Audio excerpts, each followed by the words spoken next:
Speaker.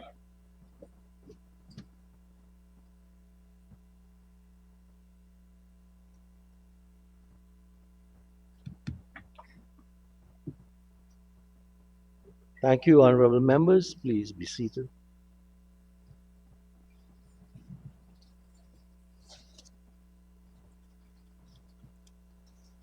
And I now call the honorable member, Mr.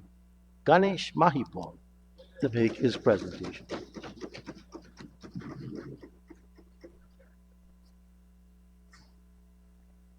Did I say Mahesh or Ganesh?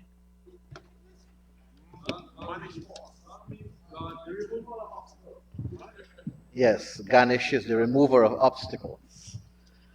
Thank you very much, Mr. Speaker. Mr. Speaker, I must begin my presentation by addressing a concern that has presented itself from all three speakers on the government side.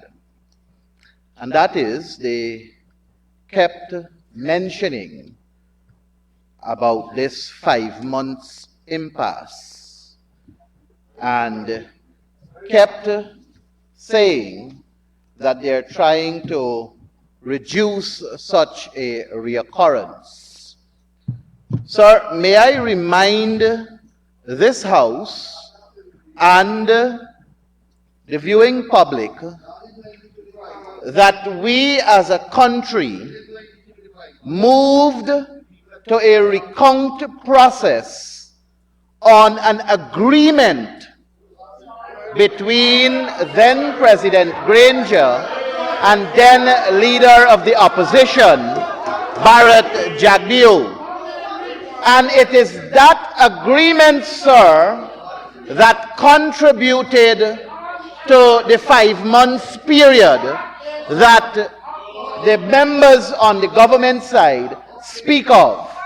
So if we want to accept an impasse of 5 months, the government must equally claim responsibility. Sir, I wish to also clarify that it is because of that recount process we were able as a nation for the first time to examine the ballot boxes before the declaration of a result. And it is in those examinations, sir, we saw the need to ensure that we have credible elections in Guyana. The credibility, as the APNU AFC has continuously said, is dependent on a credible voters list. The APNU AFC has always maintained, even when they were in government, that we need a credible voters list. The APNU AFC in government began the process to give this country a clean voters list. It was not stopped by us. It was stopped by a court action coming from the People's Progressive Party.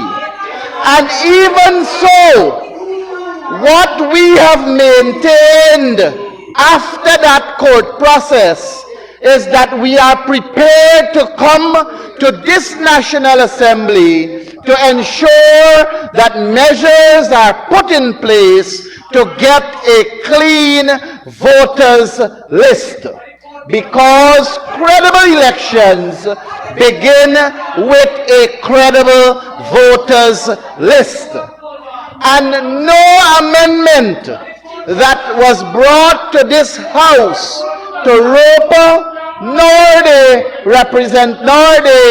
other act seeks to give us the movement towards a credible voters list. And that is what is important in all of this.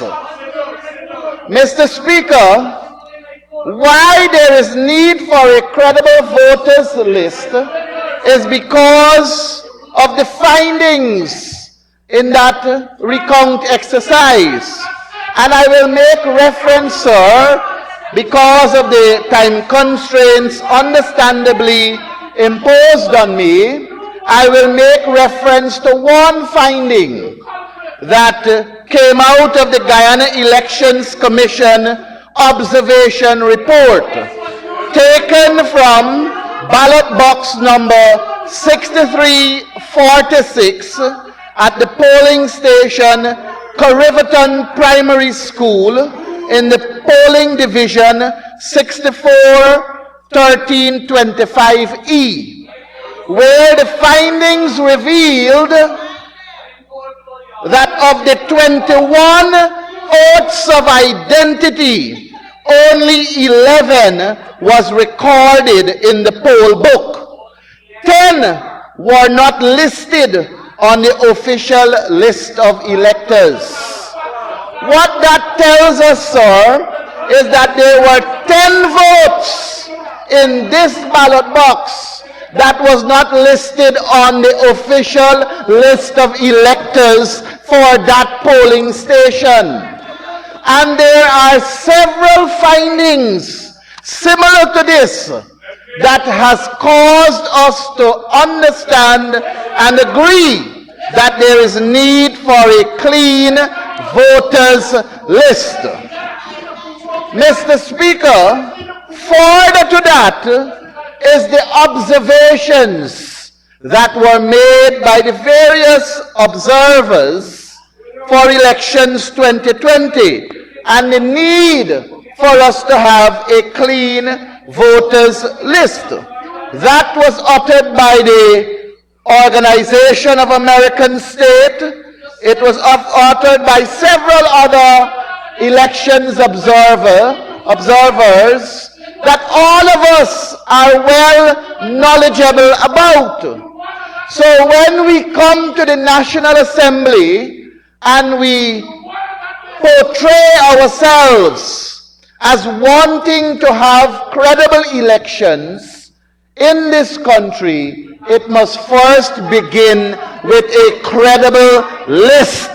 If the foundation is bad, Comrade Speaker, the building will crumble. And we have no faith, given this bloated list that is before us, that these elections will be credible and fair. And that is what is unfortunate in our beautiful Guyana, sir.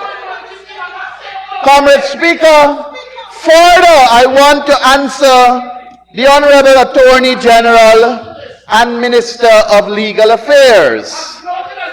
When the submission, sir, was made on all the findings reference to electoral reform, when the findings were made, sir, the Honorable Attorney General said that he will like us to provide the voter fraud evidence. May I remind this Honorable House, and may I remind the viewing public, that the evidence was submitted to the Guyana Elections Commission, and the chairperson of the Guyana Elections Commission submitted those names that were presented to the General Registrar's Office and to the Chief Immigrations Officer. And a response came showing that several persons who were listed on the official list of electors and marked off or ticked off as voted were not in the jurisdiction on or before March 2nd, 2020. It is either they were it is either they were out of the jurisdiction or they were simply dead. And all of those evidence, Comrade Speaker, the learned Attorney General requested it in 2022. Sir, I have a picture here taken from Chronicle, dated August 31st, 2022, where our learned Attorney General sitting doing his issues in the news program, and he said that he wants the evidence. They were given to him since 2022. The evidence were given to him. Here is Stabrook News, September 7th, 2022. The evidence were given to him. The Lord Attorney General promised this nation to say whether those evidence have value and whether they are credible. To date, he has not pronounced on it. Is it because the findings of him doesn't suit him, and that is why he's not telling us? It wasn't the APNU, AFC, sir, that validated those findings. It was the General Registrar's Office, and it was the Chief Immigrations Officer. And those are the evidence that solidified the position that elections 2020 was marred with fraud. And in fixing that fraud, we called for a clean voters list. Mr. Speaker, from 2015 to this day that I am standing before you, both sides, the government side and the opposition side. In 2015, as a matter of fact, the government side was sitting in the opposition, and they said, we need biometrics and a clean voters list. Mr. Speaker, the APNU AFC in government began the process to give them and this entire country a clean voters list. Mr. Speaker, there was even a move to see how we can enhance biometrics at the place of poll. And that is because the APNU AFC stood strong on free, fair, and free from fair elections in our country. It is the APNU AFC in 2020 to this day, sir, continue to make the call for a clean voters list and biometrics, because our focus on this side of the house is to ensure that every man has a vote, a single vote.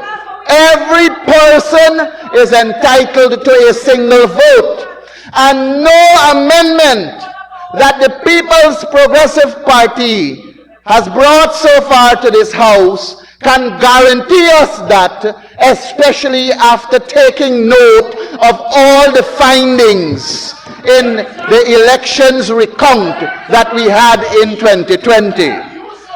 Mr. Speaker, I wish to bring to your attention, sir, that when it comes to biometrics around the world, there are over 40 countries, Mr. Speaker, over 40 countries that have introduced advanced biometric technologies in their electoral systems to guard against electoral fraud. And over 40 countries in the last 10 years.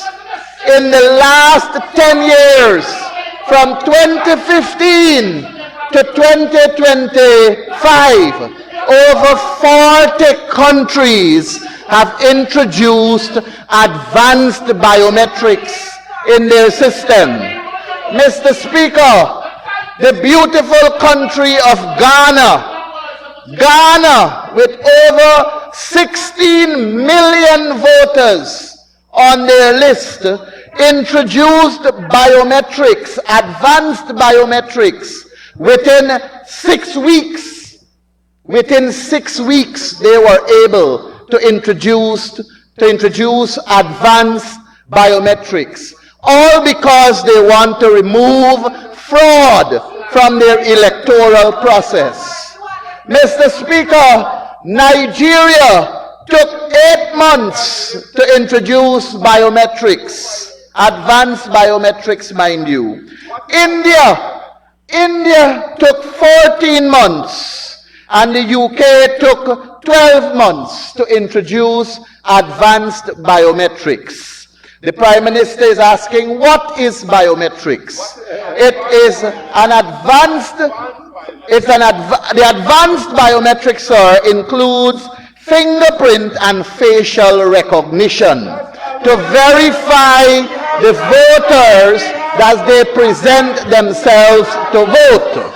Mr. Speaker, may I also say to you that all the electoral reform laws that we wish to address and speak to, when it comes to ensure that we have a clean list of electors, the removal by the government side of that change that they were proposing, removing may and keeping the shall. They wanted to remove the shall and put the may.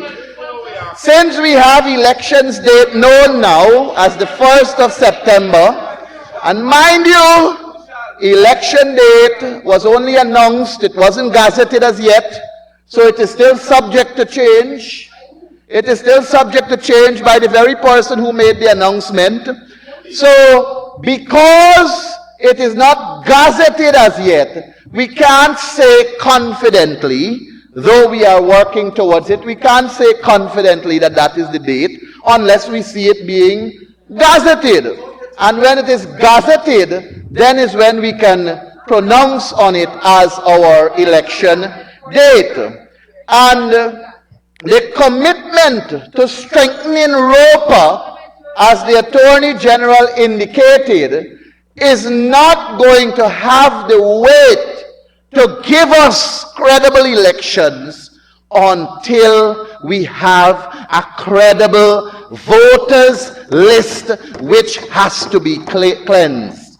Has to be. That is where it starts from. Mr. Speaker, I want to also say to the Honorable Zulfikar Mustafa, who said that the submissions to GCOM has always been clean and proper, that the People's Progressive Party's submission to GCOM has always been clean and proper. That's what my honorable friend Zulfikar Mustafa said. Let me remind him, in 2016 local government elections, an individual by the name of Joan Ambedkar had to write on social media that she and her family's names were included as signatures to support a candidate of which she never gave the authority for such to be done, and they had to remove it. Let me remind the Honorable Zulfikar Mustafa that in 2018 they had to remove themselves, the People's Progressive Party, from participating in constituency Nikodak Marijuana at Wakenham because there were forged signatures on the list to support a candidate. And let me remind the Honorable Zulfikar Mustafa that the other day, as recent as 2023, the Vice President had to offer an apology for the dead woman's name that was on the list as a signed person for a candidate. So I don't know how the Honorable Zulfikar Mustafa can stand at the podium and say that their submission to GCOM has always been clean and proper. The APNU AFC, the APNU by itself, the AFC by itself, we have never had those kinds of situations before GCOM. The only political party that has always had fraud labeled to them in their manner of doing things was the People's Progressive Party. And I remind the Honorable Zulfikar Mustafa that in a book written by Balram Singh Rai, where he spoke about the 1960 internal People's Progressive Party election, he documented how Dr. Jagan favored and rigged the system to favor Brintley Ben over him for the position as General Secretary. So don't you dare come here and try to associate fraud to the PNC, the AP, and you are the AFC. Nowhere is it documented, but what is documented is all that was exposed for the People's Progressive Party. Fraud is under your skin and in your eyes. We all can see it. Mr. Speaker, let me come back now to this clean voters list and ensuring that in our electoral... Honorable member, please allow the honorable member speaking. And we're hearing a lot of unparliamentary words. Please.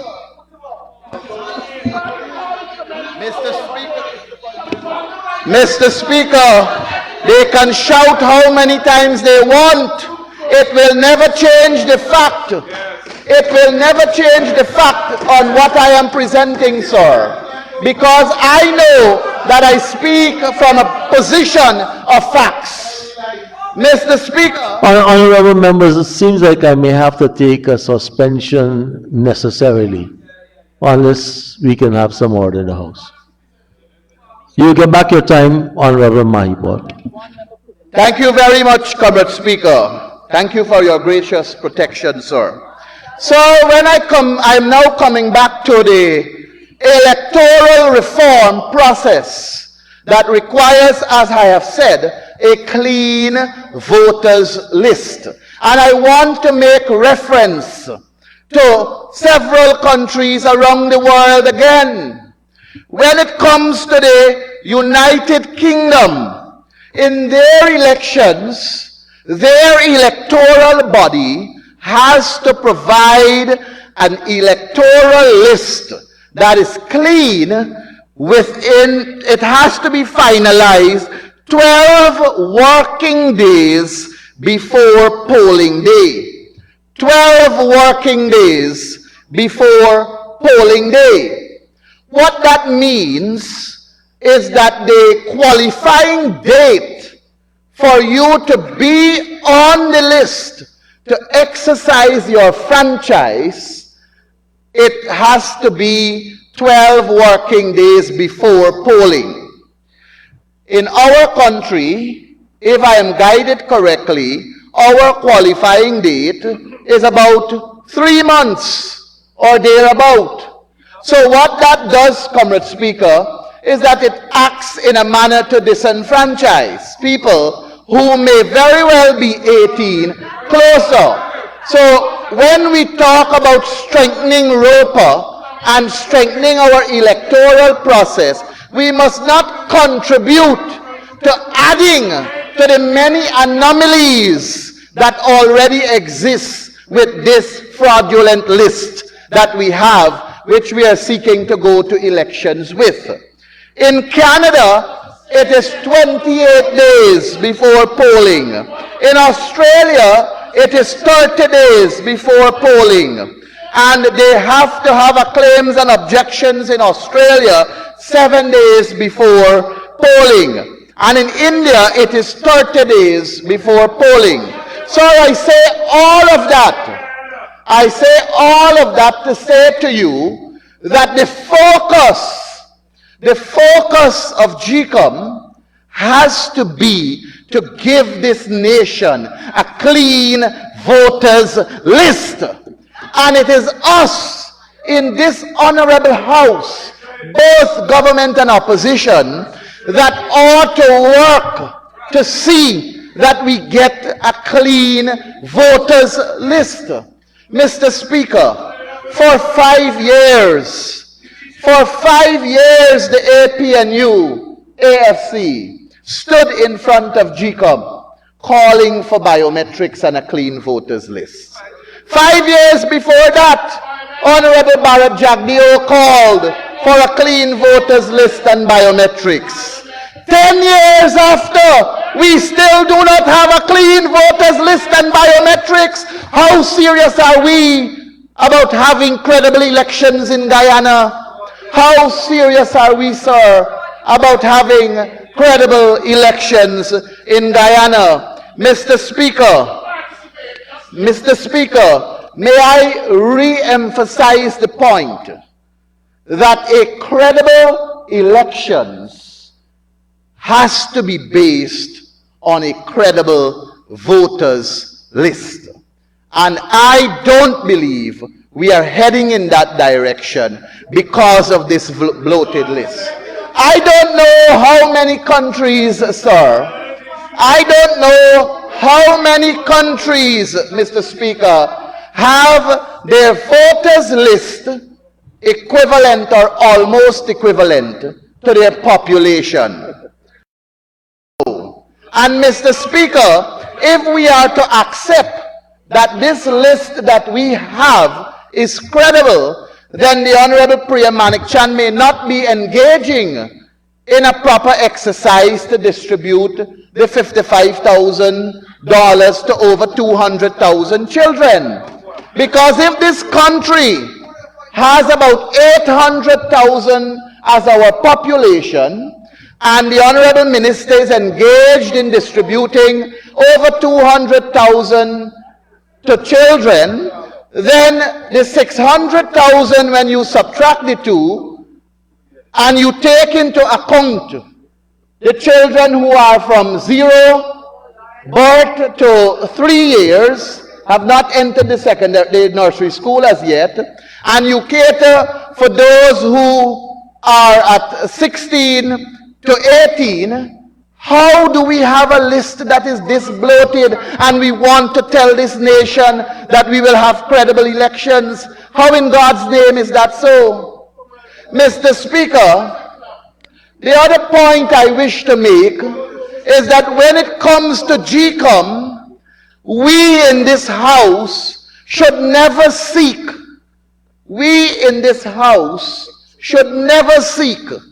to give authority to one individual.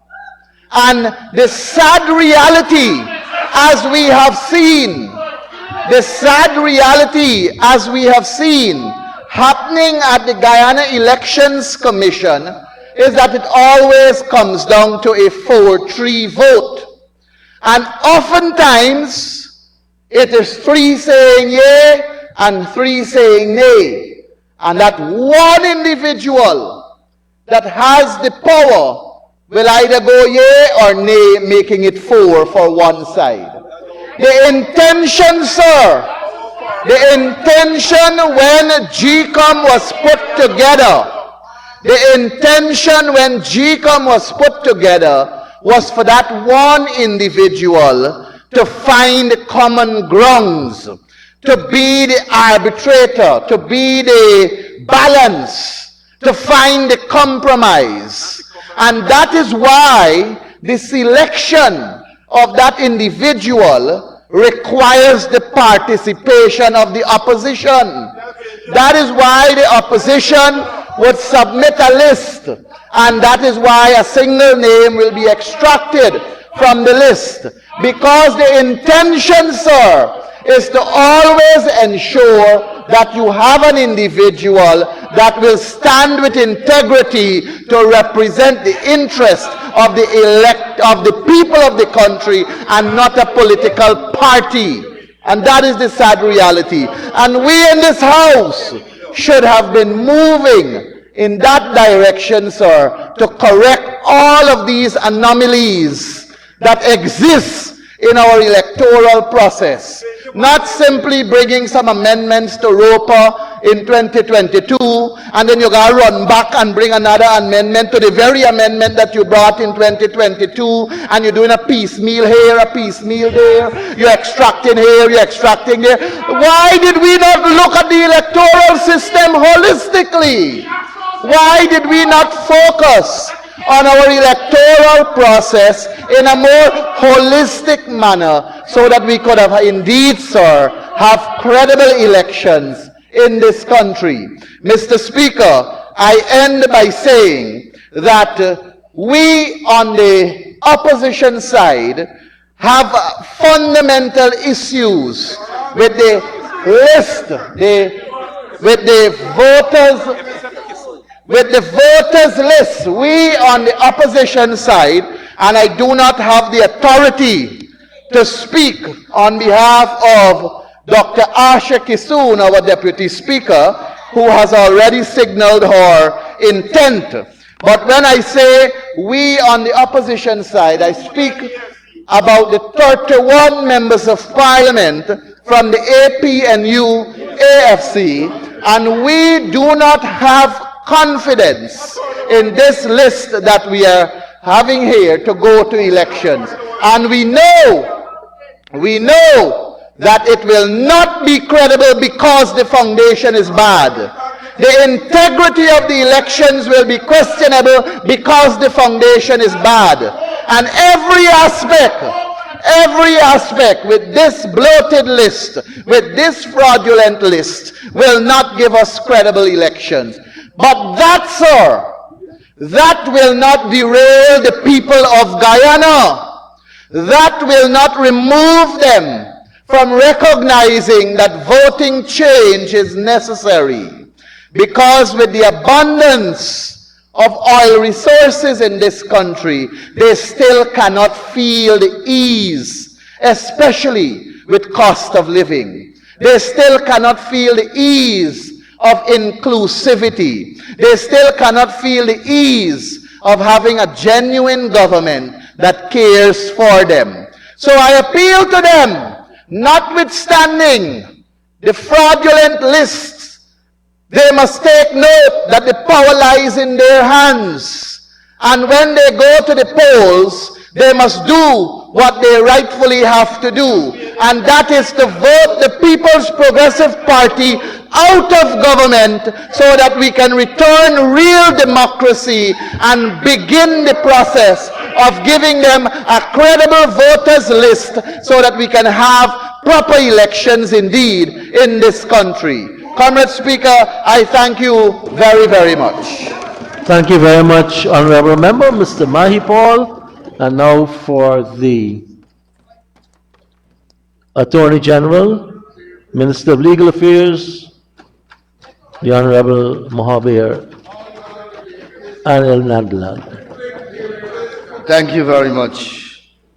Mr. Speaker, there is a word that they have made a movie after in Hollywood, and the word is serendipity. It means a fortunate coincidence. And what we have witnessed here on the eve of an election in Guyana is a fortunate coincidence, where the people of our country who will be going to the polls and who may have forgotten what they endured for 5 months. For 5 months they endured at Ashmin's building, when they saw hour by hour the attempts to steal their votes, when 100 governments across the world pronounced that elections were free and fair, and the attempts by the opposition to rig it must be rejected, when all the organizations in this hemisphere, the CARICOM, the OAS, the Commonwealth, the United Nations, when all the diplomatic community, when all the local and international organizations witnessed a free and fair elections, and then saw 5 months of shenaniganism to rig those elections. If, Mr. Speaker, if our people's memories were being dulled by the passage of time, what they witnessed today would have refreshed those wounds. It would have refreshed those scars. It would have brought those memories starkly back. And you, I want to thank you on that side for put us in that good stead as we approach these elections. You have done a lot of good work for us, in particular the Honorable Member Ganesh Mahipal. And I want to over and over again, I want to thank you. I think you did a remarkable job. I think you did a remarkable job to remind, in particular, all the small parties that had to raise their hands against you because they couldn't believe that you were so stark in your nakedness and fraud. They, all of them, who were with you during the campaign, and when they saw your dastard acts of attempted electoral robbery, they had to come and decide of righteousness. You have brought them back to us. Thank you very much for doing that. But Mr. Speaker, today there is an article in a daily newspaper published. And as I listened to the presentation, I read this article before I came, and my distinguished brother, the most reliable and honorable Robeson Horatio Brindley Ben, brought it for me to read into the record. And Mr. Speaker, the article is titled, "The PNCR and AFC do not belong in democratic politics." That's the title of the article. When I speak about serendipity, this is what I'm speaking about. Today, as you spoke to the nation, an article is in today's newspaper. It says there are moments in the life of a nation when its soul is tested, when the lies are so monumental, the deceit so absolute, that to pretend otherwise is to become complicit in the great farce. Guyana had such a moment in March of 2020. It was not merely a bungling of process or a misinterpretation of numbers. It was an attempted coup, wrapped in ill-fitting garments of legality and draped in the stench of desperation. I could not have put it in more poetic and linguistic figurative language than this. The People's National Congress and the Alliance for Change were the architects of this disgrace. These are two parties for whom shame is a stranger. And that has proven that for them, democracy is nothing more than a game to be played when convenient and discarded when inconvenient. To speak of these parties as democratic actors is to debase the very term. The PNC heir to a legacy of rigged elections and autocratic misrule long ago abandoned any genuine commitment to the democratic project. It has always preferred the scent of power to the slow, disciplined work of democratic governance. Its partner in the ignominy, the AFC, once clothed itself in the garments of principled opposition, only to become a willing appendage to the very tyranny it once claimed to oppose. Together they constitute not a political force, but a grotesque parody, a reminder of all that is so brittle, broken, and bitter in Guyanese politics. One must marvel at the audacity of these parties to invoke the language of electoral integrity. It is a kind of political pornography, a violation of truth so obscene, it ought to be banned from polite conversation. To hear the PNC and the AFC speak of free and fair election is to enter a hall of mirrors where the words lose their meaning and history is reduced to a malleable script. These are not parties with a stake in democracy. These are parties with a stake in power, and they will mortgage the very soul of the nation to maintain their grip of it. It was laid bare in 2020. The world watched aghast. It was laid bare in 2020. The world watched aghast as numbers were conjured out of thin air, as sheets were hidden and replaced, and as certain persons were reduced to clowns in a farcical circus. It was not incompetence, it was design, not error, but intent. It was the heist of democracy, attempted in broad daylight, carried out with brazenness, that would have made even the most seasoned autocrat blush, and yet no apology was offered, no contrition, only the continued posture of victimhood, the invocation of conspiracies, the refusal to admit the truth that the people had simply rejected them. The PNCR and the AFC believe that the Guyanese electorate to be stupid. That is the root of their pathology. They believe that memory is short, that the lies will stick if repeated often enough, that the long history of rigged ballots and violent suppression will simply be forgotten under the weight of new propaganda. But the people remember. They remember Burnham's iron grip. They remember Hoyt's contortions. They remember the AFC betrayal, its slow and eager seduction into the PNCR's orbit. They remember the days when democracy meant absurdity, where elections are held only to ratify decisions made elsewhere. What is democracy to these people? What is democracy to these people? It is a slogan, not a principle, a means to an end. And when the people say no, they answer with their manipulation, not humility. There is no repentance here, no sign of internal reckoning, only the same exhausted playbook. Cast doubt, sow confusion, scream about rigging, and hope that the noise drowns out the truth. Let us be clear, these are not normal political parties. These are relics of authoritarianism dressed up for the modern age.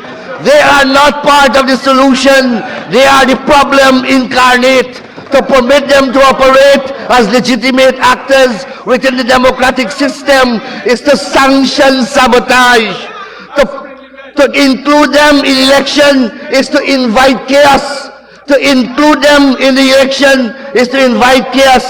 In any functioning democracy, they would have been disqualified not for ideology but for action, not for their beliefs but for their attempted theft of the people's voice. The idea that these parties can be reformed is a fantasy entertained only by the naive or complicit. A leopard does not change its spot because the jungle changes. The PNCR and AFC are unfit for democratic life in the way that a thief is unfit to guard a bank vault. Their very presence in the political arena is an insult to those who fought, bled, and died for the right to vote. Guyana cannot build a stable democratic future while entertaining political actors who view democracy as an obstacle to be overcome rather than a value to be cherished. These parties must not be allowed to launder their reputations through participation. They must be named, shamed, and rejected. Let them write their memoirs. Let them speak in empty halls. Let them vanish into the footnotes of history where all failed actors eventually go. But let them not be allowed to govern again or even to compete for government. For to allow that is to surrender to cynicism. And cynicism is the slow poison of any democracy. Do I have to say anything more, Mr. Speaker?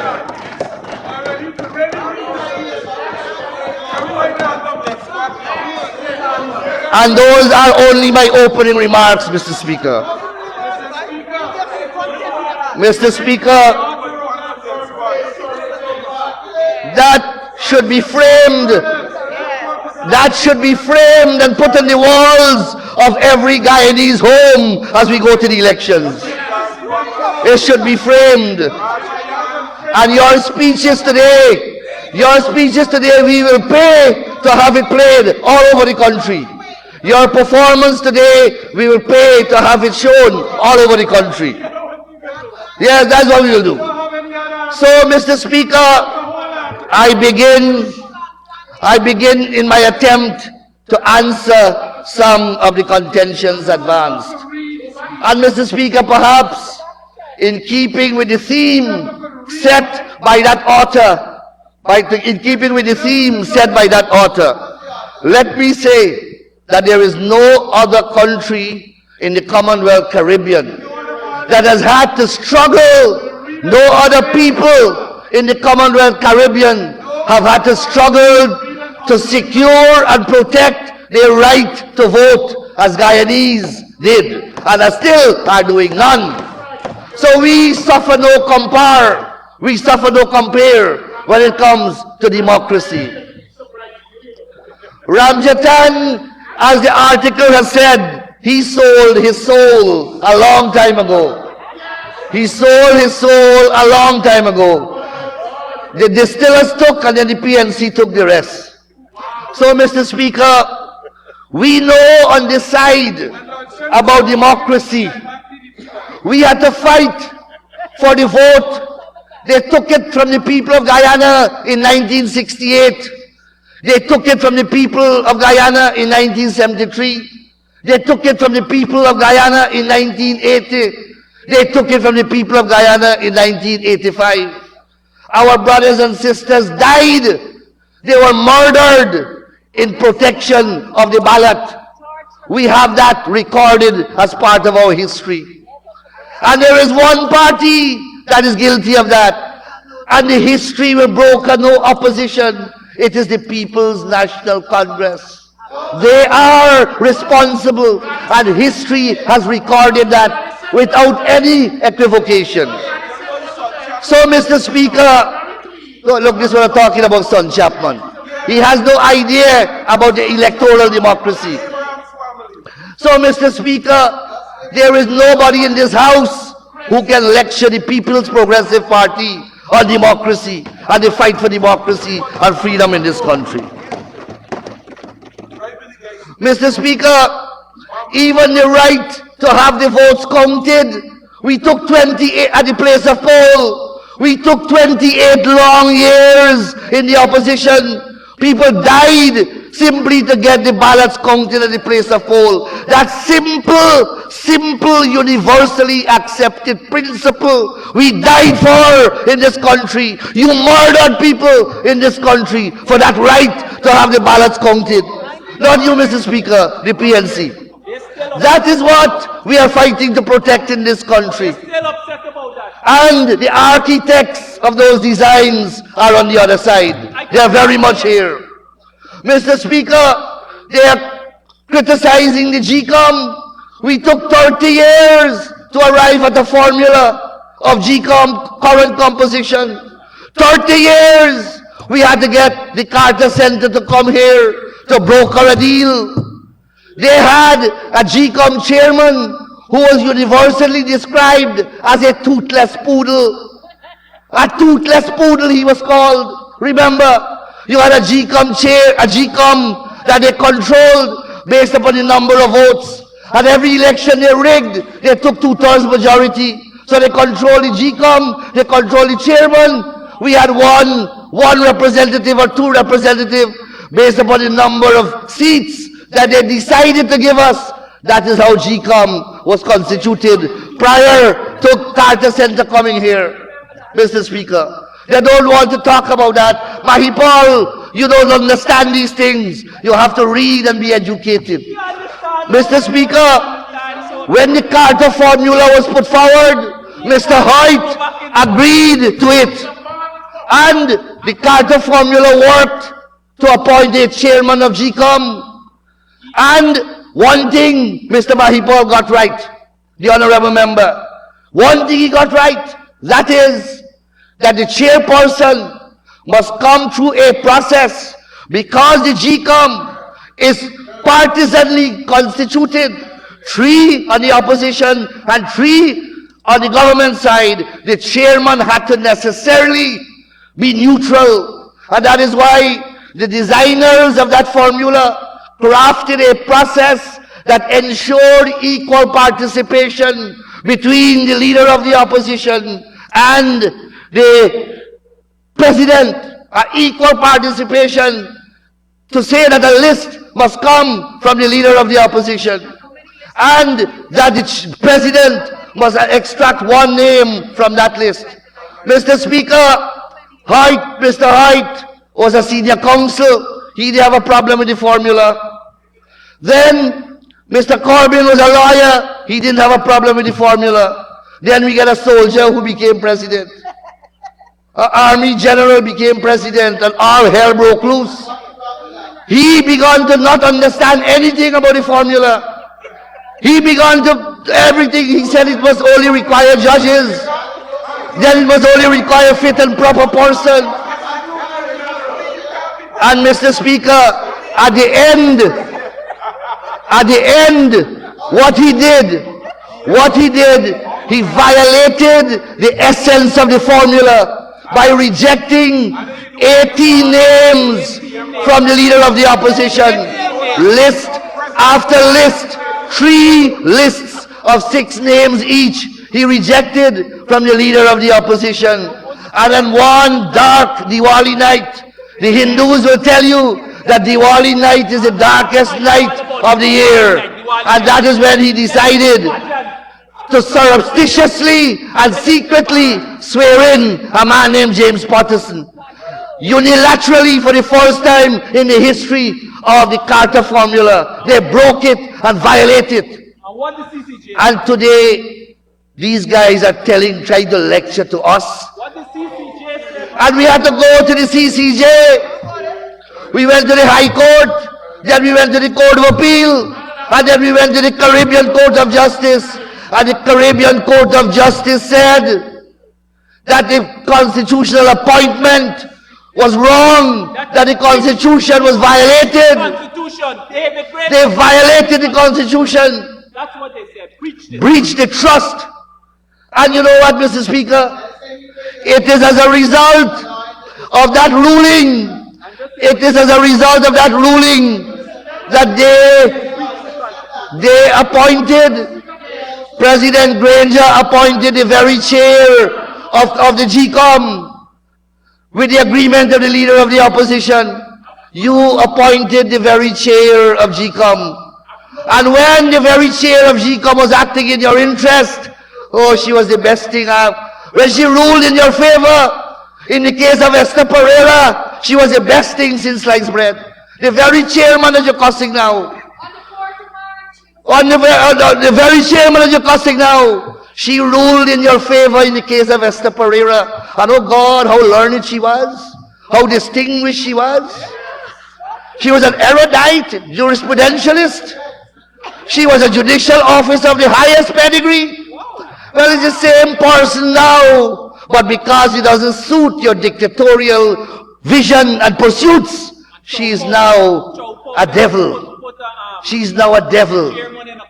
She's now a devil. That is what you have reduced people to. That is what you all have reduced people to in your quest for power. And that is why the article, the author of that article said what he said. So, Mr. Speaker, that is a good backdrop for me to get to today's debate. Mr. Speaker, the Honorable Member Roysdale Ford began by talking about a whole host of things that we never consulted. We never consulted on this bill. Mr. Speaker, the public record will reflect that from 2021, about June of 2021, we released the draft amendments of ROPA and NRA on websites, on the Ministry of Legal Affairs website, on the Parliamentary Affairs Ministry website. We invited submissions from members of the public, and we received many submissions. It was there for nearly a year. And then we had face-to-face meetings with those who made submissions.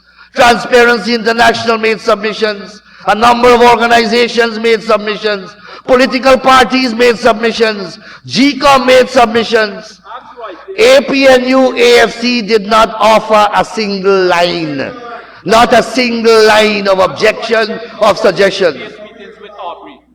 Then we held, Mr. Speaker, we held a grand consultation here, right in this dome, that lasted for nearly 6 hours. Comrade Ramjatan, the honorable member, was present.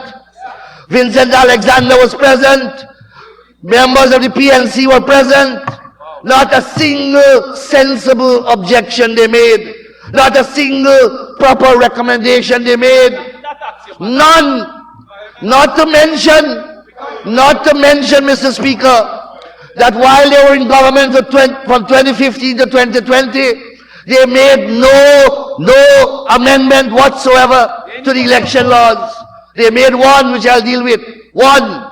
So all the problems that you all have with the electoral system, you had 5 years to fix it. Put point of one bill, point of one amendment, Comrade Ramjatan, one that you tabled in this house. Point of one, any one of you tabled in this house to correct the malady of errors that you're identifying. None. None you passed. None you proposed. Then when we ask you, we consult with you, we give you the drafts, we tell you, show us what you want to amend. Tell us what we have omitted, but you did nothing. You did nothing. Then the bills came to the House. They were on the order paper for months. Any one of them could have proposed an amendment. Any one of them could have proposed an amendment. Yes, you all are lazy and incompetent. You can't do nothing. So you produce no amendment. None. But you come here to grandstand. You come here to grandstand and believe that we will stand here and take it. No. The people of Guyana must know how incompetent you all are. You can't put forward a single amendment. Even today, you could have brought an amendment. Where is it? Where is it? Nothing. Nothing. And you come here to bluff. Withdraw. Withdraw. I withdraw because I want to withdraw, not because of you. Not because of you. So, Mr. Speaker, that is the history of the bill. Then, the honorable member and many of them on that side, they spoke about irregularities at the elections and what happened at the electoral places and so on. Mr. Speaker, they tried before the election results were declared. That's how the 5 months began. They got one of the candidates named Yulita Moore, and they tried to have a recount done even before we agreed to the recount. They said they had 1 million discrepancies, and they got Yulita Moore to try to block the declaration of the results in the High Court. We went to the full court of the High Court. We went to the Court of Appeal, and we went to the Caribbean Court of Justice, and all the courts told them that you have to file an election petition. You can't question the results now. And then, Mr. Speaker, they agreed to the recount, and we came right here, and we spent months to recount all the ballots. By that time, they chased away most of the international observers. They chased away the international observers. They refused Carter Center re-entry into the country. And they decided by themselves that they will choose one observer only, that their president described as the most legitimate interlocutor. You can't stop them with language. The most legitimate interlocutor, the CARICOM. And they chose the CARICOM. And they hand the process over to the CARICOM.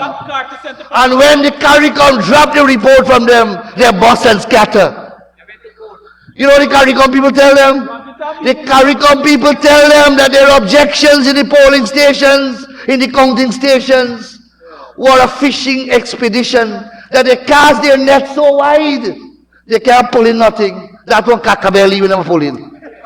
Not a Kakabelly in the wide net that they drag. Are you a call Ganesh, man? Stupid. I object. Nonsense. You can't call Ganesh Kakabelli. That is what the report said. They spread the net. They couldn't catch nothing. Not a silver bear. I object to calling Ganesh Kakabelli.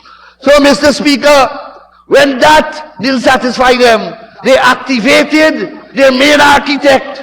They activated their main architect. Lowenfield, the last card in the pack. The Esabushi. The Esabushi. And he decided he will take over the process. Yes. And he started to tabulate. Honorable member, the person is not here, so you'll have to.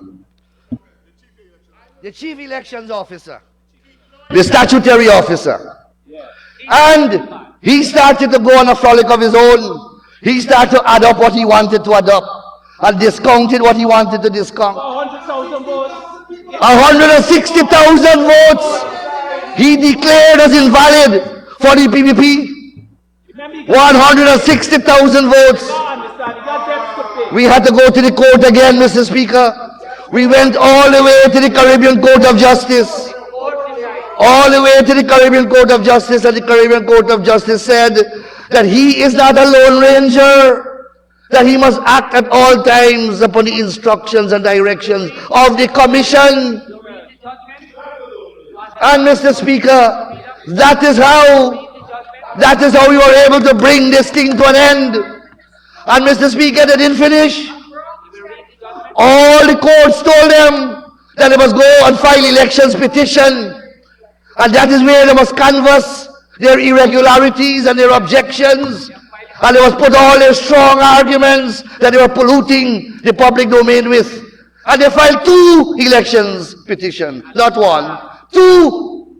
And Mr. Speaker, The person who filed it today. rise therefore, the honorable member, file 2. Right?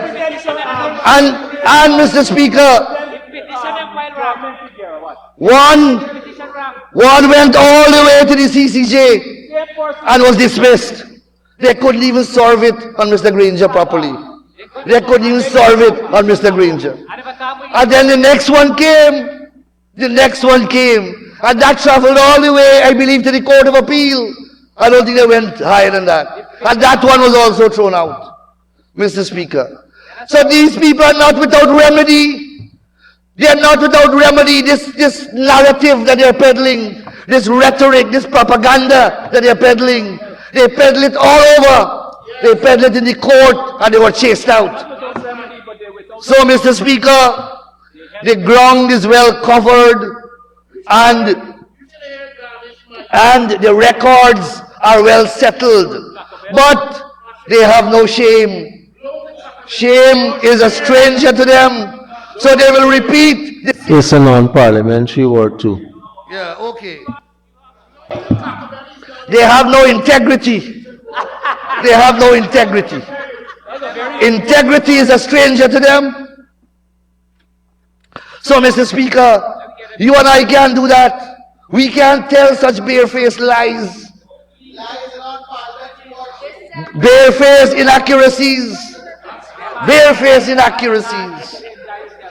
I can't do it, no matter how much I try. But you all have a gift. One thing I will take from you. One thing I will take from you, I'll borrow for you momentarily, I don't want to keep it, is that ability with a straight face and without any dignity and integrity to say something that is so ludicrous that you have been saying here all day today. So, Mr. Speaker, they say that we have not done in amendments, Mr. Speaker. When I total the amendments as I was sitting there, it's over 100 amendments we tabled to NRA and to ROPA. Over 100 amendments, Mr. Speaker.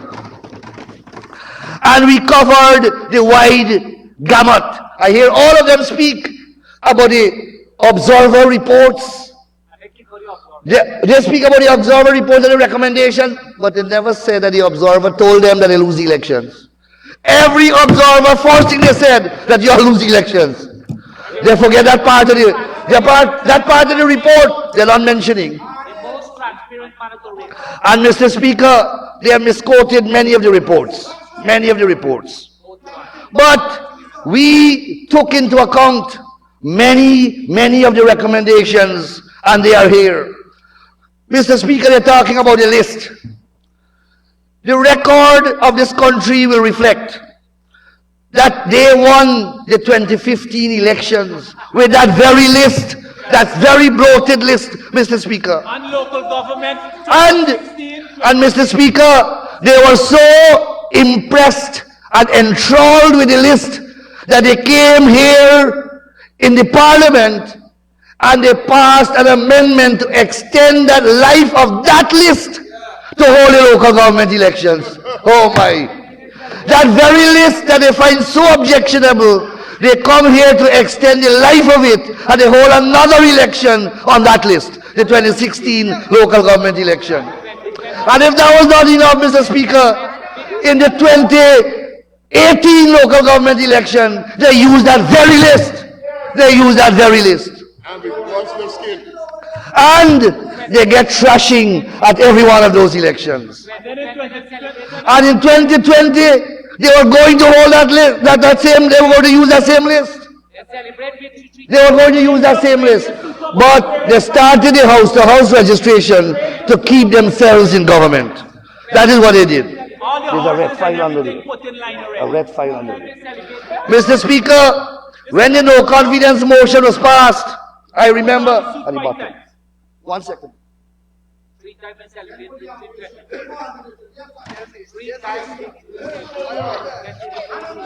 All the horses and everything put on the outfit. Mr. Speaker, the election, the no confidence motion was in December 2018, and it was on the 22nd of December 2018.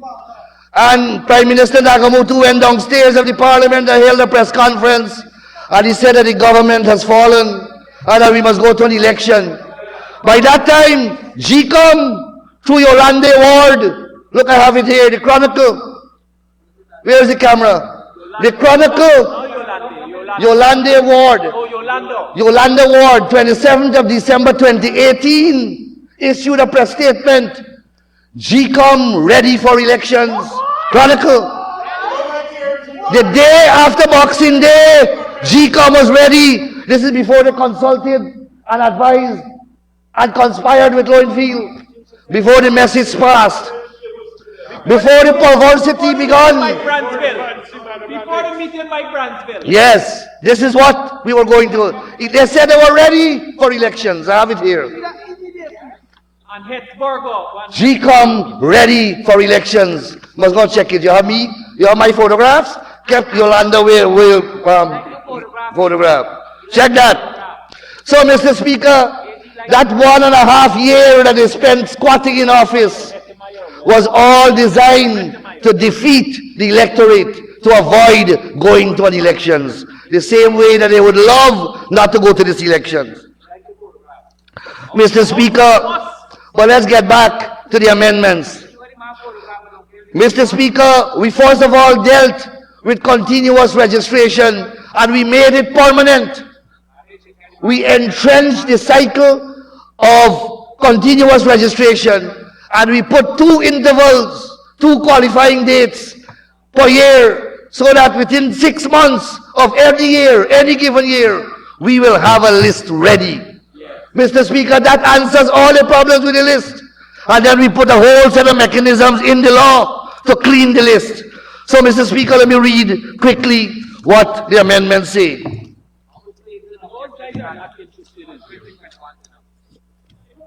Now, this is what we said, Mr. Speaker. Every year, registration of persons who, on the 30th of June, are qualified under subsection 1A or B shall be continuous from January to May.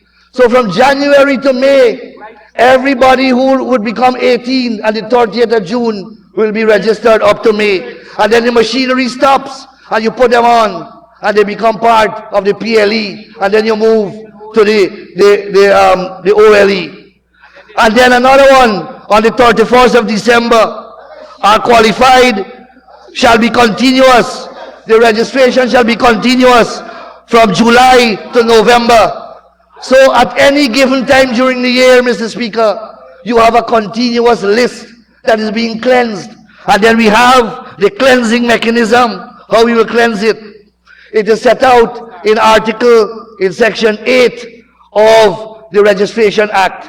Mr. Speaker, the Registrar of Boards and Debts appointed under the Registration and Debts Act shall send to the Commissioner once every month a list of persons 14 years and more whose debts have been registered under the Registration of Boards and Debt Act in the preceding month. So every month you have a cleansing exercise. Every single month. That was never in the law, Mr. Speaker. We put that in the law. And then the Commissioner of Police shall do the same thing. And then the Chief Medical Officer from the Ministry of Health shall do the same thing. So we do all of this, Mr. Speaker, to ensure that there is checks and balances, so that if all the debts are not registered, you have other places where you can go and get the statistics to clean the list. Mr. Speaker, once this is implemented, and it is implemented, you will have a clean list. Mr. Speaker, As you take a pause, let's ask the Honorable Prime Minister to move that you begin some time to conclude. Mr. Speaker, I ask that we suspend the necessary.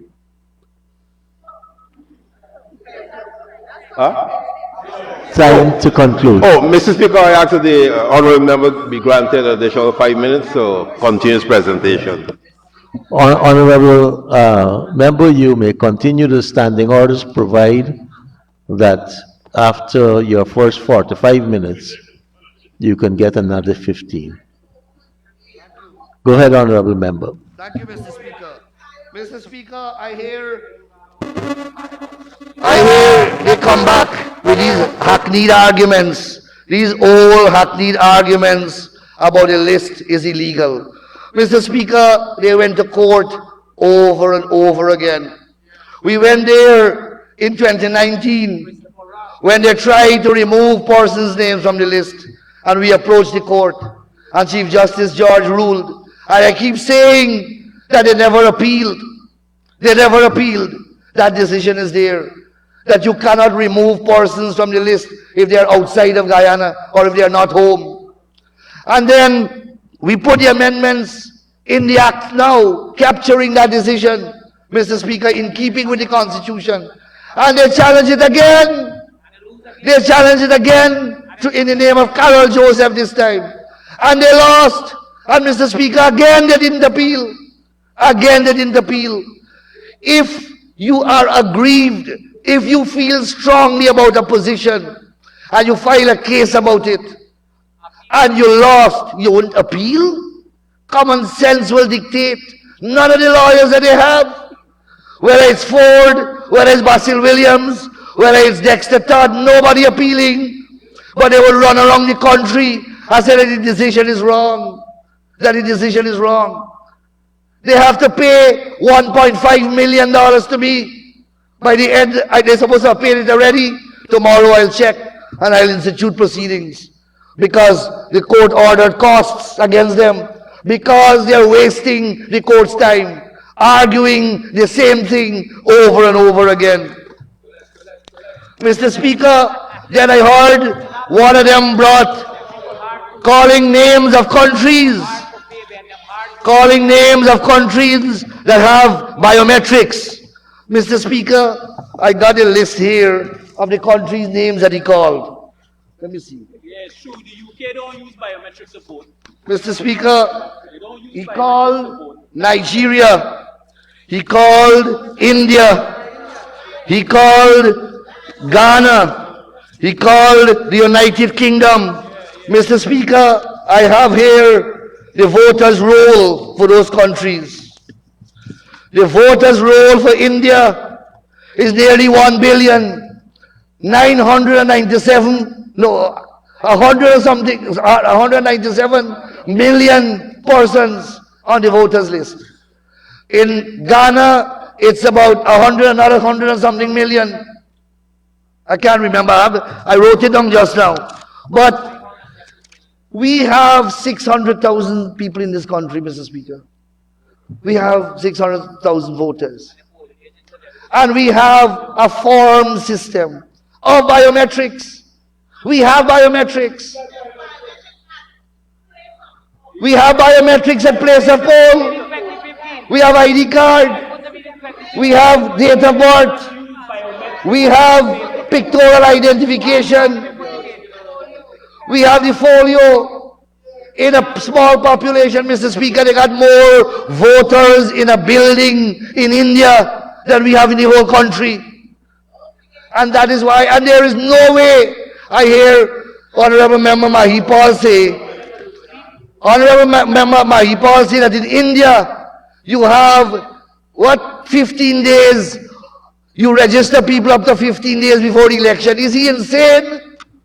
With a population of nearly 100 or something, 200 million voters, you registering people 7 days before elections? The people don't even listen to what they say. They don't listen to what they say. What he's told us does not make sense. Doesn't make sense. And Mr. Speaker, England got 48 million registered electors. 48 million registered electors. And they were able to count. They were able to count their ballots and declare elections in less than 48 hours. We took 5 months to count 600 pieces of paper. 600,000 pieces of paper here. So, Mr. Speaker, look at them. They went to the court 15 times and lost all 15. Girl, what I gotta tell you, I'm sorry for you. I'm really sorry for you. I don't know when the election results come out, how you will end up when the election results come out and you all lose again. And you know what? Although the honorable member is hardworking, they will not even consider her for a seat next go wrong. Mr. Speaker, we have a system here, Mr. Speaker, that works. Imagine, I heard one of them say, the honorable member Amanza Dexdir, her biggest problem is that the timeline, the GCOM work plan fits smoothly into the date that the president fixed for election. That is, that's how it's supposed to be, Mr. Speaker. She got a problem with that. She said, imagine the deceit. Imagine the deceit. That is why he had to consult. That is why he consulted, Mr. Speaker, to ensure that there is synergy, that when he fixes a date, that the machinery is ready to deliver. These people are not coherent. They are not intelligent. Their presentation does not make sense. And they come here. They come here and they create an emotional basket case, want to cry and want to shout about all kinds of things. Mr. Speaker, we have here amendments that treat with, my honorable members, Zulfikar Mustafa dealt with many of them. Mr. Speaker, the statements of poll, which up to now, they have not been able to produce. Up to now, they have not been able to produce. Now, Mr. Speaker, the RO is mandated to post all up online. The RO must post them when at the end of poll. And if he can't post them, the supernumerary ROs, they will post them too. And then GCOM will post them. And then we created a series of offenses that if there is any failure to post or any wrong statements of poll are posted, you have strong jail sentences. Mr. Speaker, we put also in the law that polling places must be known long before elections and must be published.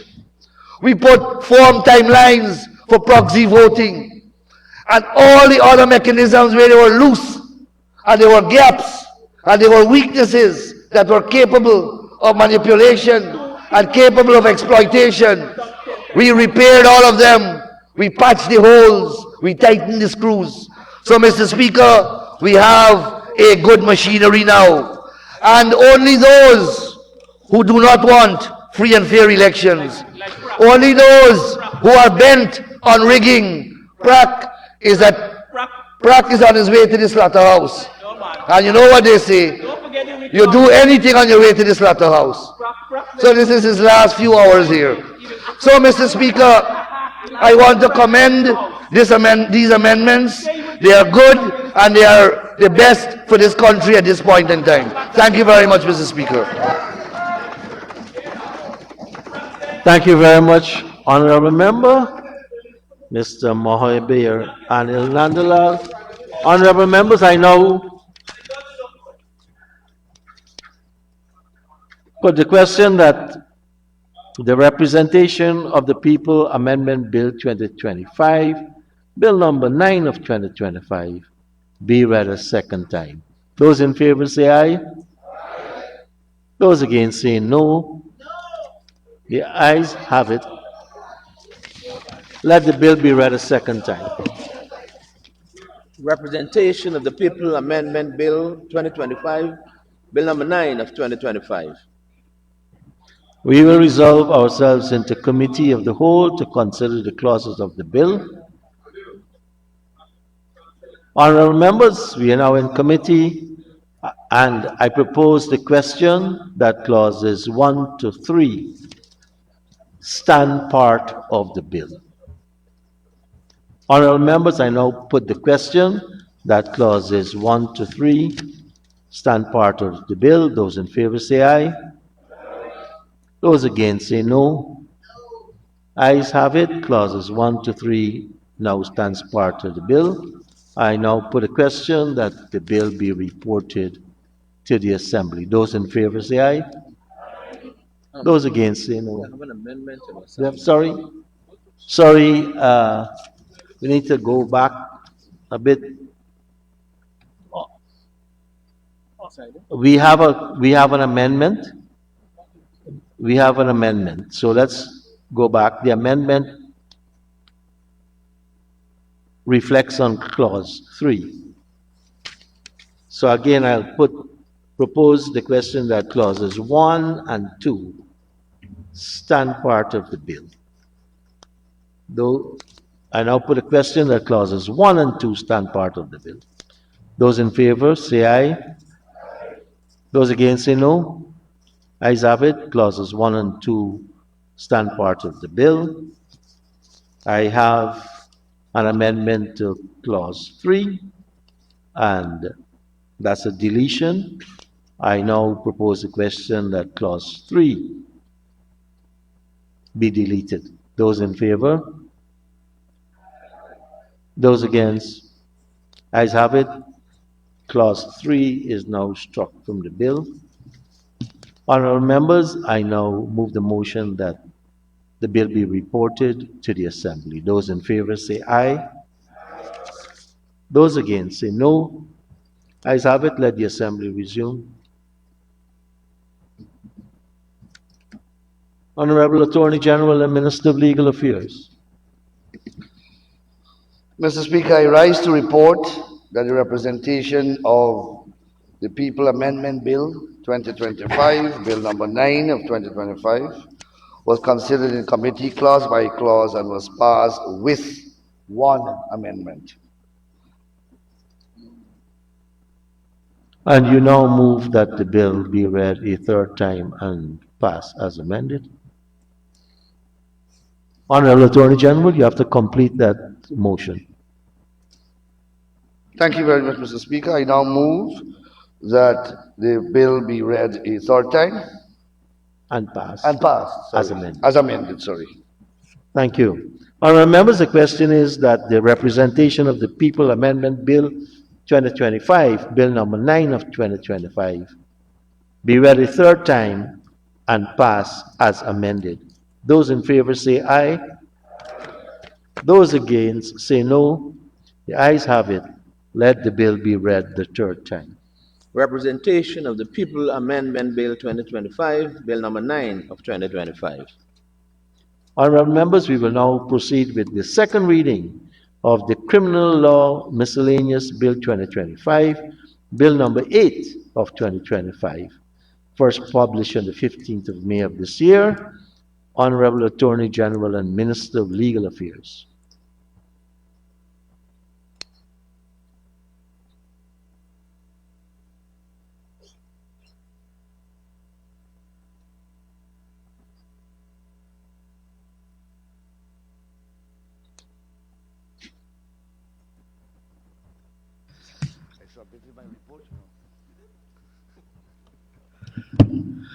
Thank you, Mr. Speaker. Mr. Speaker, recently our country has experienced a surge in a certain type of criminal activities committed by persons wearing a mask or other disguises, which has posed a significant threat to public safety.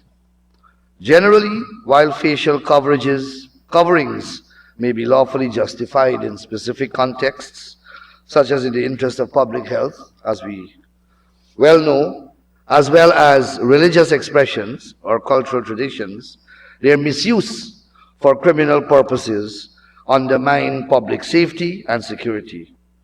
To address this issue, the Criminal Law Miscellaneous Bill 2025 prohibits the wearing of masks or disguises to commit an offense specified under the Act. This bill is therefore both reasonable and necessary to deter criminal behavior, enhance public safety, and aid law enforcement. Mr. Speaker, one of the primary objectives of the bill is deterrence. When individuals are aware that concealing their identity while committing a crime will result in additional charges and harsher penalties, they may be less likely to engage in such behavior. Concealing one's identity emboldens offenders while reducing the risk of being identified or apprehended. Criminalizing the act of concealing one's identity while committing an offense aids law enforcement in more swiftly identifying and apprehending the offender. The bill therefore sends a clear message that anonymity is not a shield for committing crime. Mr. Speaker, I want to make it very clear that this bill doesn't outlaw wearing of masks or any facial disguises. It only applies when that is used, that mask or that facial disguise or facial apparel is used in the commission of a crime. There are a number of jurisdictions that have led the way in the area of the law, including Canada, certain states within the United States of America, and our regional neighbor, St. Lucia. In Canada, for example, the law prior to 2013 did not specifically prohibit wearing masks or disguises during protests. However, around that period, law enforcement agencies began expressing concerns about their ability to enforce laws during riots, as mass protesters made identification extremely challenging. This was evident at the 2011 Stanley Cup riot in Vancouver and the G20 protesters' clash in Toronto in 2010. In response to growing concerns, the Preventing Persons from Concealing Their Face, Their Identity During Riots and Unlawful Assemblies Act was introduced in the House of Commons in October 2011. This legislation enhanced the Criminal Code of Canada, particularly targeting individuals involved in unlawful assemblies while concealing their identity with a mask or other disguise. Speaking on the bill, as it then was, a member of the House stated, and I want to read, sir, with your permission, into the record of this assembly what that debater in the Canadian Parliament said about the bill, because I consider it very relevant and germane to the issue at hand. I quote, Criminals are well aware in this age of social media and all-pervasive cell phone cameras that they run a very high risk of their behavior being recorded, and they had better hide their identity if they want to avoid being caught and brought to justice for their actions. More and more of them are doing exactly that. In too many cases, these offenders escape identification by covering or obscuring their face at the time of the offense. This is unacceptable. This is an unacceptable state of affairs. No one should be able to commit violent and destructive crimes against persons and properties with impunity under a cloak of anonymity, unquote. Very powerful, very resonating sentiments. Notable, Section 351(2) of the Canadian Criminal Code also provides for, quote, disguise with intent, whereby, quote again, everyone who, with intent to commit an indictable offense, has his face masked or colored or is otherwise disguised is guilty of an indictable offense and liable to imprisonment for a term not exceeding 10 years. Very harsh provision. I move across, sir, to the United States of America. There are a number of states within the United States of America that have the anti-mask laws, as it is called in that jurisdiction.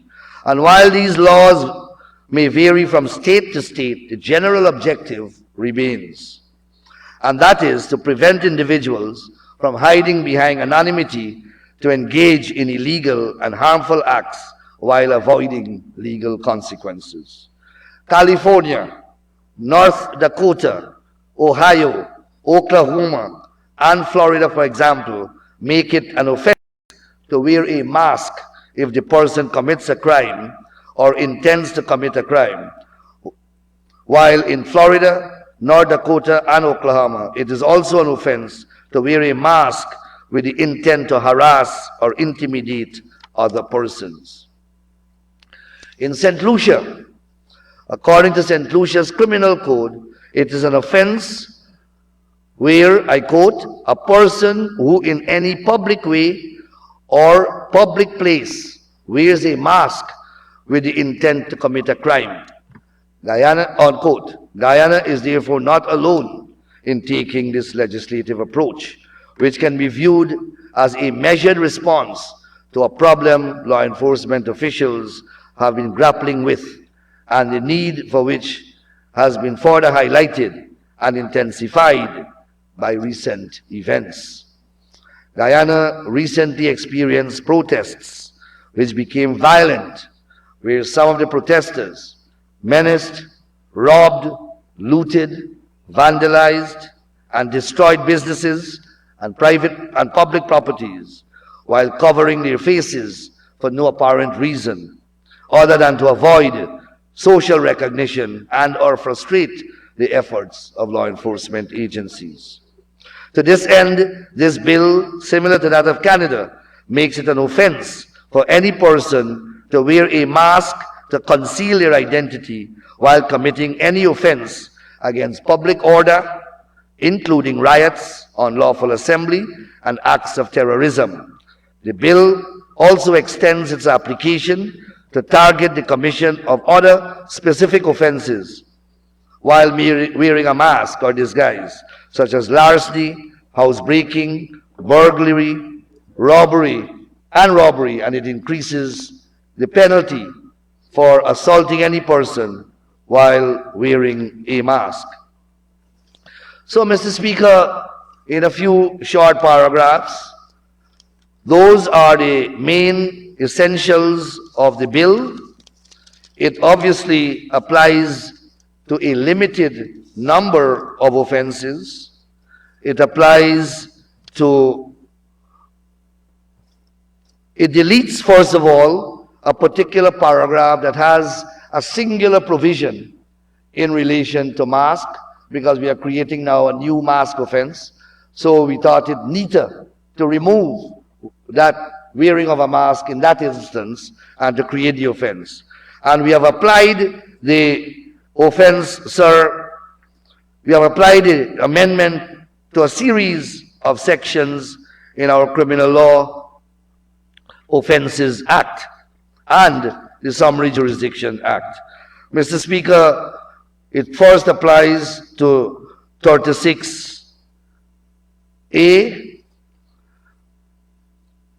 Sorry, it first reads at 36A, any person who commits any offense under this part, and that part, Mr. Speaker, deals with titles 14, 12, 14, and 15, and parts 3 of parts 3, or B of part 4. That is the offenses, the sections to which the offense applies. And it says, any person while wearing a mask or a disguise to conceal his or her identity while committing any of those offenses commits an offense, and in addition to the penalty provided for the specified offenses under paragraph A and B, shall also be liable to an additional fine of not less than $100,000 nor more than $500,000, or to imprisonment for not less than 1 year nor more than 5 years. And Mr. Speaker, the parts of the law to which this section applies include obviously the public order offenses, for example, treason and other similar offenses, including riotous conduct and terrorism. It includes robbery and extortion. It includes housebreaking and burglary. It includes offenses against public order and the administration of justice, include, as I said, riot and similar offenses. And it also applies, Mr. Speaker, to some offenses under the Summary Jurisdiction Act. So, Mr. Speaker, we are also increasing. There is one offense with a mask already existing under the Summary Jurisdiction Offences Act. And we are increasing the penalty for that offense by substituting the word 7,500 to no more than 15,000 or to imprisonment for 18 months with the words 50,000, no more than 750,000, or imprisonment for 3 years. So, Mr. Speaker, the use of a mask or any face covering apparel or apparatus once used in the commission of a certain category of violent offenses, including terrorism, including riotous conduct, robbery under arms, robbery with violence, break and enter, housebreaking, any of those offenses. You don't have a right to commit any of them, anyhow. And if you do so with a mask, and we have always had historically, quite apart from the recent spate of incidents to which I am referring, we know historically in this country, we have what is called now colloquially and well established as part of our crime statistics, the kick down the door bandits. And the kick down the door bandits invariably were masked. This amendment should have come decades ago, because that is a phenomenon that has been with us since the late 70s. I remember the first case that they said was a kick down the door bandits case was from Maikoni Creek. Remember that case, Mr. Speaker? Famous, yes. Famous case reported in the West Indian Report. Had some very colorful characters were charged. I remember one of them by the name of Twist Mouth. He was one of the main. But I guess you couldn't see the twist in the mouth because he had on a mask. With this law now, if he doesn't wear a mask, we will see that it is Twist Mouth. So, Mr. Speaker, this is a serious piece of amendment. I believe that it fills a major gap in our law. It addresses a serious concern for our law-abiding population, and the need for it demonstrably came to the fore quite recently, and we saw the damage and destruction that was done with people wearing masks while committing these offenses, and the difficulties that we encountered, that the law enforcement agencies encountered in arresting these persons because of these disguises. So, Mr. Speaker, with those few remarks, I commend this bill to the House. Thank you. Thank you very much, Honorable Attorney General. Now for the Honorable Member, Ms. Amanza Walton Dizzy.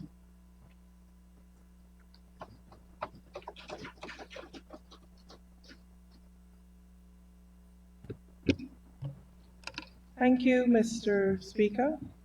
You know, Mr. Speaker, I was listening to the Honorable Attorney General when he was speaking in the previous debate. But anyway, I digress. Mr. Speaker, I rise to offer our support for the bill before us. I'm sure the Honorable Attorney General will be happy to hear that.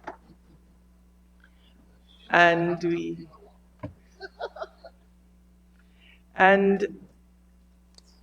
we appreciate the fact that certainly what this provision is doing is adding an aggravating element to an offense. And we on this side of the House have no difficulty with that. We are a party that is committed to law and order, and so we have no difficulty supporting the amendment. But, Mr. Speaker, I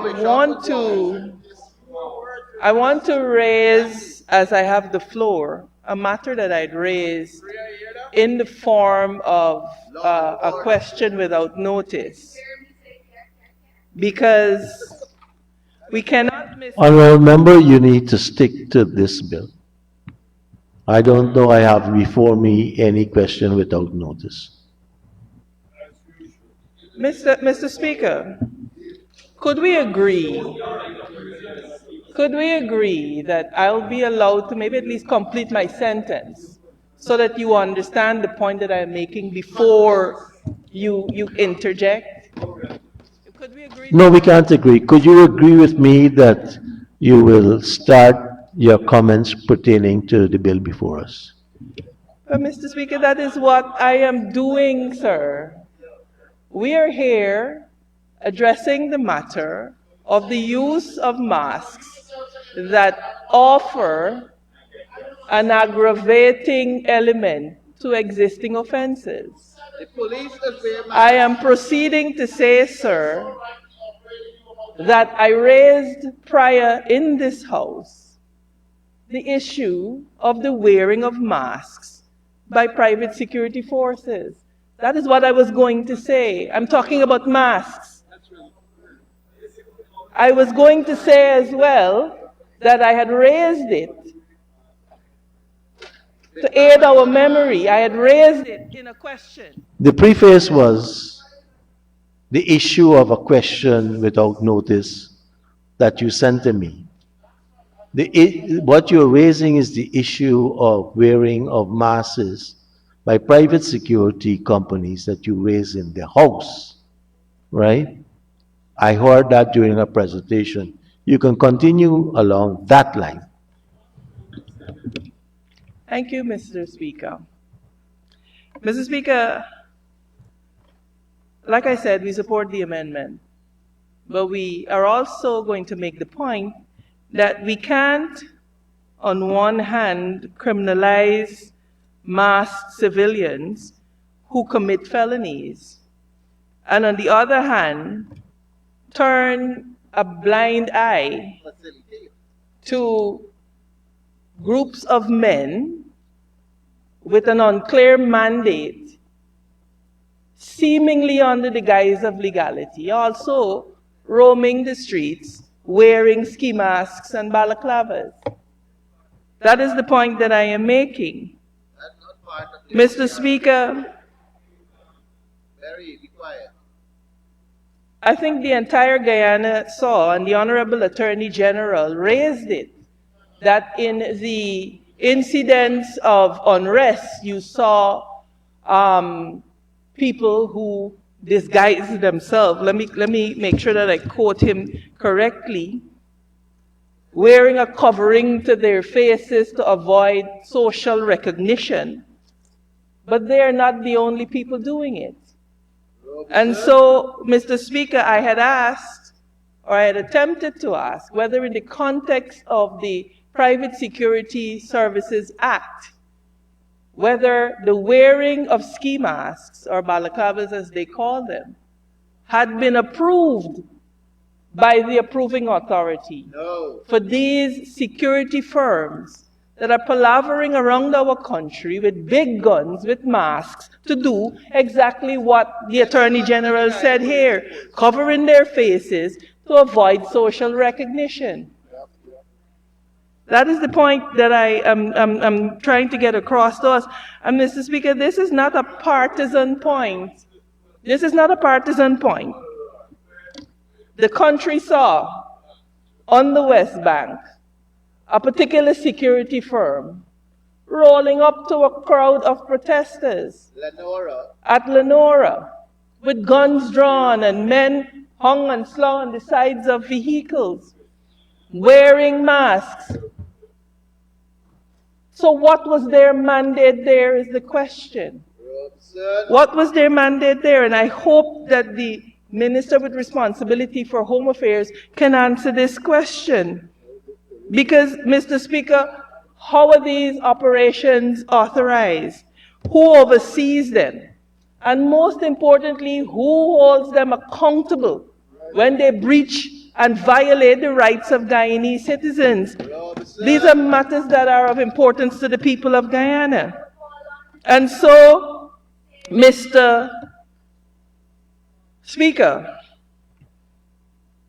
I want to caution us that we must, in this House, at the earliest opportunity, review the legal framework for the operation of security personnel, because I fear what we are seeing happening here, sir, is this slow creep of a parallel security force. We saw footage with them instructing the police what to do and them firing in the air indiscriminately.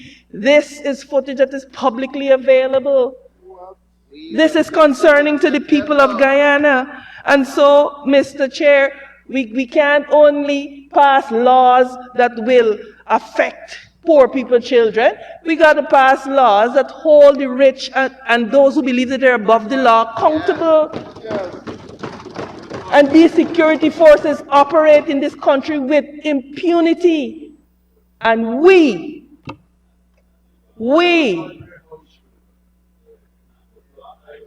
Mr. Speaker, have a duty to pass laws. You know, I hear the Honorable Member Charles Ramson over there talking about scrape heads and talking about robbers. You know, what's the difference between these people and you? At least they wear a mask. You all rob and pillage the Guyanese people barefacedly. You have no business saying anything. No business saying anything. Mr. Speaker, I will maintain my point. I will maintain my point that you cannot simply pass laws that affect the poor in this country and take people off the streets and put them on $500,000 bail, but a young man that rapes an underage child is given off on $100,000 bail, released, and then uploads the video of the assault and gets bailed for that again. And you come to tell us in this house about stopping crime when they know that because they could call somebody, they will get off scot-free. So Charles, you're going to save your hypocrisy for somebody else, yes? Mr. Speaker, I want to, as I am on my feet, make some recommendations.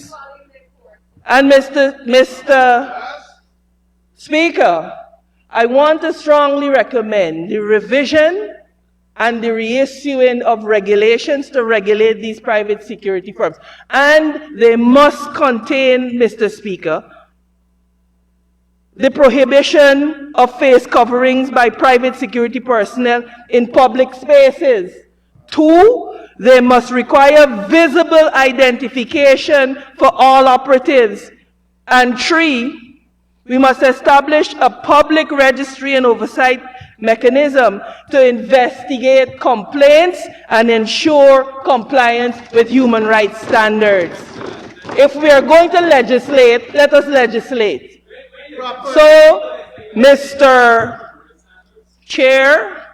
Speaker, I thank you. Like I said, we support the amendments, but we will go a step further to say that we have to address this phenomenon of mass security personnel palavering and parading all around our country. Thank you, sir. Thank you very much, Honorable Member. Now for the Honorable Minister of Home Affairs, Honorable Brindley Horatio Ben. Thank you, Mr. Speaker. Mr. Speaker, I believe that this bill, the Criminal Law Miscellaneous Bill 2025, is a fairly simple resort to deal with the problem of persons using masks for the commission of a crime or with the intention of commission a crime. It's very simple. Very simple bill. I think the Honorable Attorney General, Anil Nanlal, explained its provisions, which are in the document. I am unhappy again that it appears as though the mere introduction of the bill, the proffering of the bill, introduces the opportunity to segue into other issues which are not necessarily related immediately to what this bill proposes, though there is some relationship, as was said. Unfortunately, the Honorable Member, Ms. Desir, wanted again in this House today to incite a brawl all by herself in relation to these fairly simple and clear issues that we need to discuss. Unfortunately,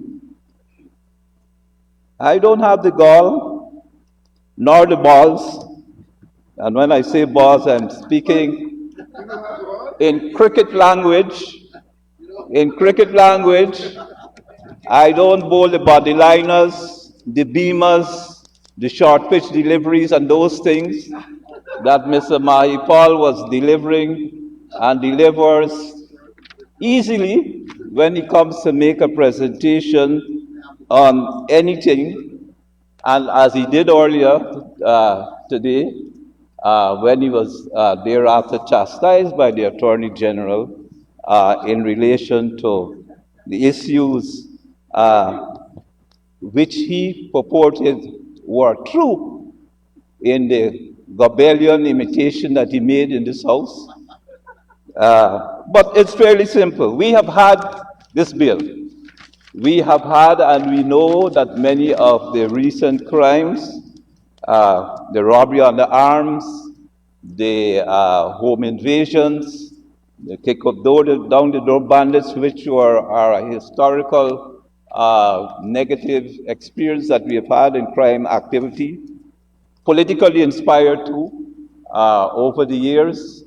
and we are very concerned of the question of robbery on the arms, robbery of firearms, and the use of the firearms while masked. The bill does not suggest whether you are a member of a private security company and you're doing your job and you're hired to do something, that the mere wearing of the mask means you should be chastised, it should be. There may be reasons why they may want to mask themselves. The policemen who were being bricked and thrown stuff at Linden, some of them did have masks. Some might have been undercover policemen who came to assist. They suffered a lot. Some of them had their shields stolen. Some of them had facial injuries as a result of bricks and bottles and other stuff thrown at them.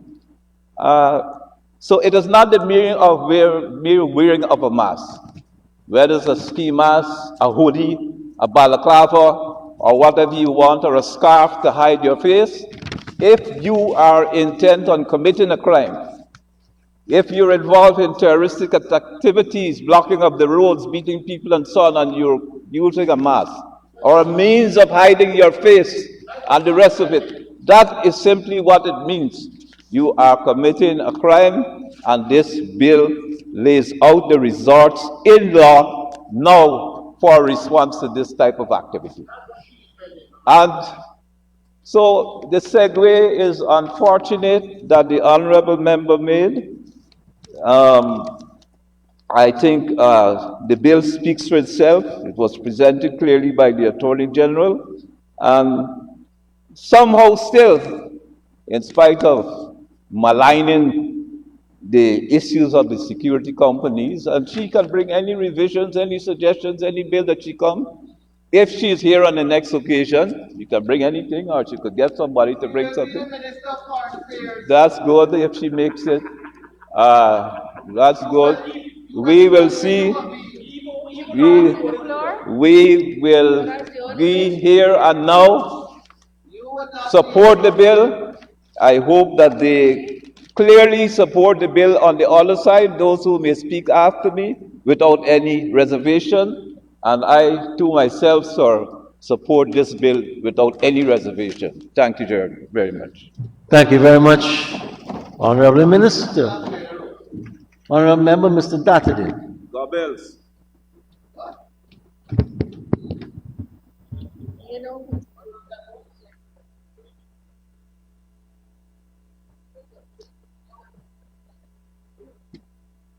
Honorable Member, Mr. Dattedy. Honorable Member, Mr. Dattedy.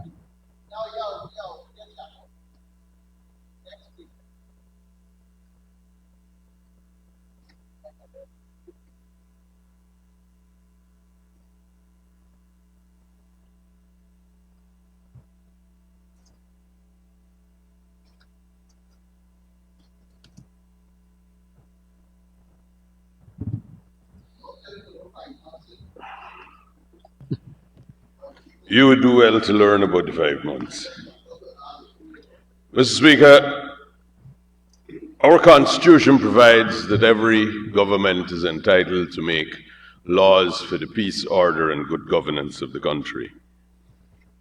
In the past 5 years, President Ali and his administration have tackled issues which require legislative intervention with a complete totality in what it is faced with.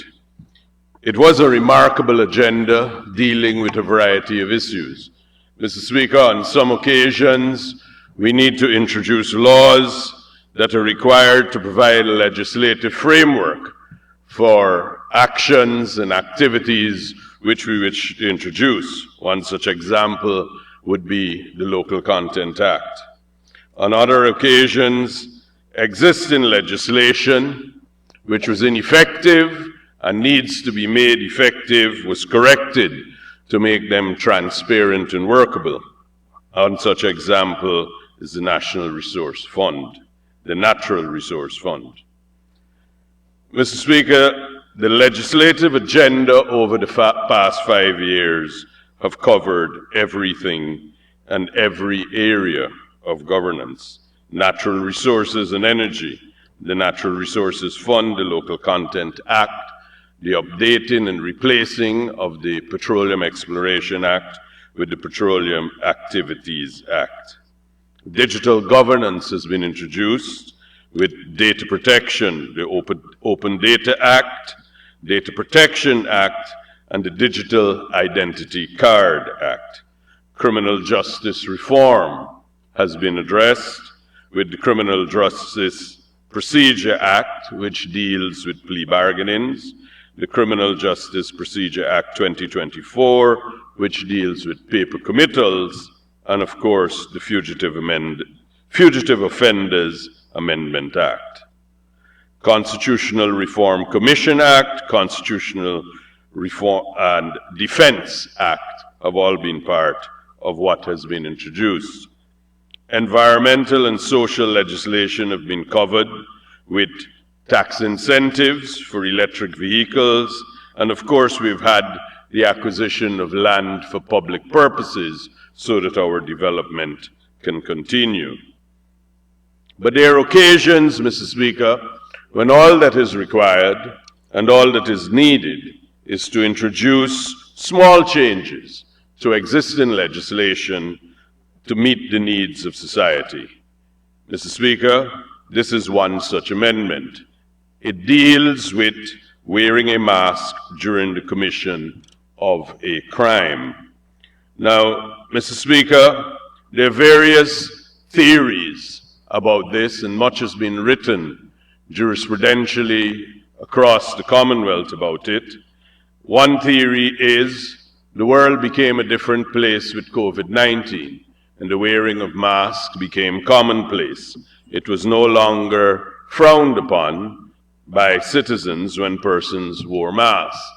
This, of course, has led to, and it was taken advantage of, by persons who wished to use it to conceal their identity while they were engaged in criminal activity. The amendment on this that is proposed, Your Honor, is simple. Wearing a mask is now, by legislation, an aggravating factor, and any person who commits an offense while wearing a mask to conceal or to disguise his or her identity commits an offense. And in addition to the penalty which is already provided, there is an increased penalty that there is a larger fine of $100,000 to $500,000, and there is a larger period of imprisonment, which it attracts of not less than 1 year and more than 5 years. Your Honor, it is shocking, the inability of the members of the opposition to take simple language in legislation and twist it into things it was not. The farcical comparison that we heard earlier as it relates to security forces wearing masks and the actions of what they're doing. Mr. Speaker, it is simple. Anyone who is wearing a mask and breaks the law will be subject to an aggravating factor, whether they're the member of a private security firm or not. This is uncomplicated, and the simple language of the legislation lends itself well to this. It should not be rocket science that persons who are in any way breaking a law, whether it's a public order offense or not, that if they're wearing a mask, then they will be subject to a higher penalty. It is entirely odious to mention things that are not criminal and persons not engaged in criminal activity, and to consider whether they should be allowed to wear a mask or not. It is entirely irrelevant to the criminal law in any facet if one were to wear a mask.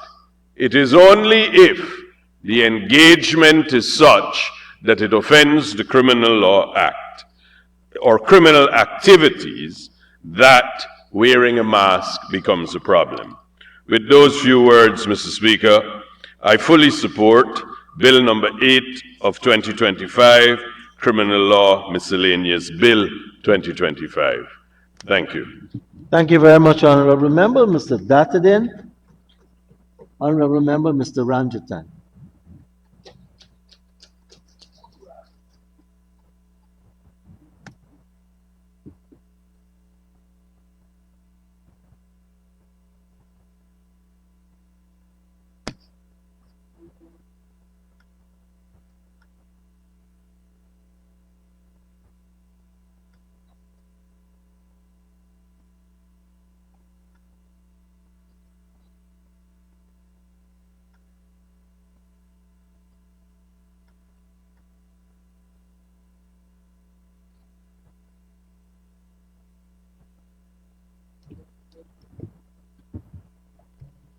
Thank you very much, Mr. Speaker.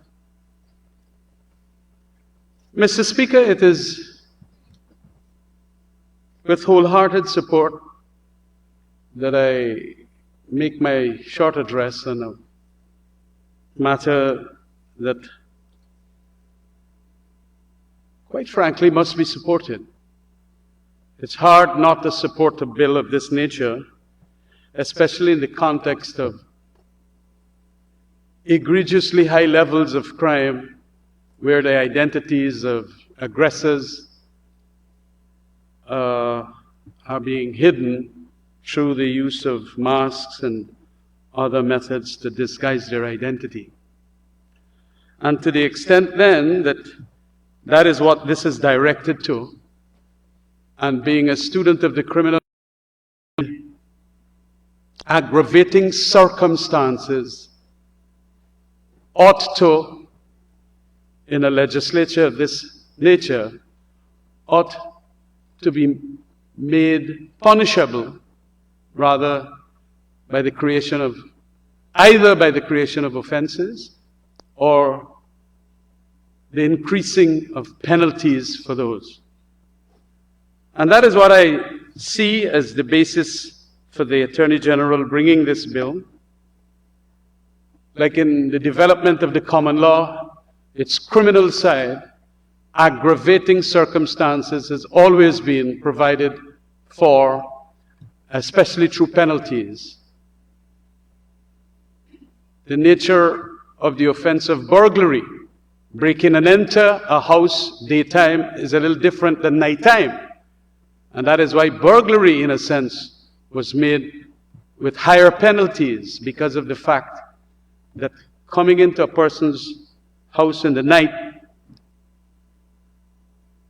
makes it all the more insecure and psychologically affecting the occupants and so on. And that is also why, as the law evolved, we had what is called being in possession of weapons whilst committing assaults can be an aggravating circumstance.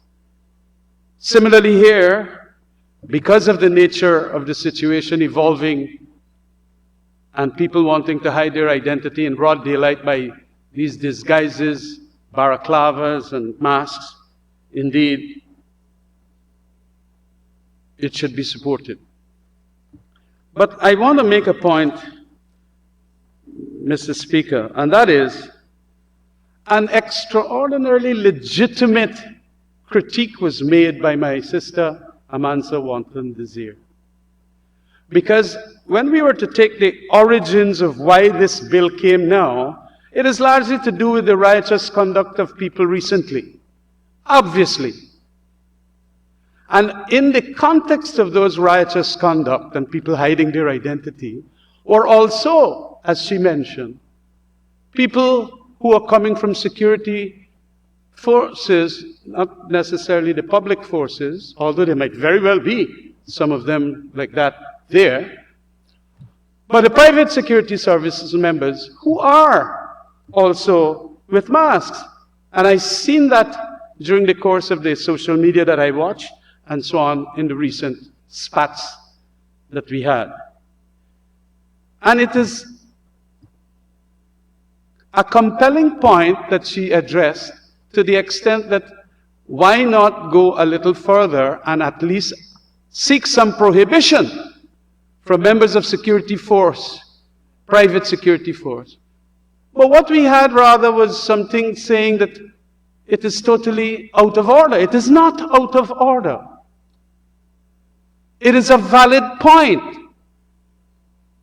And we must not, because of the fact that we are asked here to give unreserved support for certain pieces of legislation, that the opposition should be prevented from making its point on a very serious issue.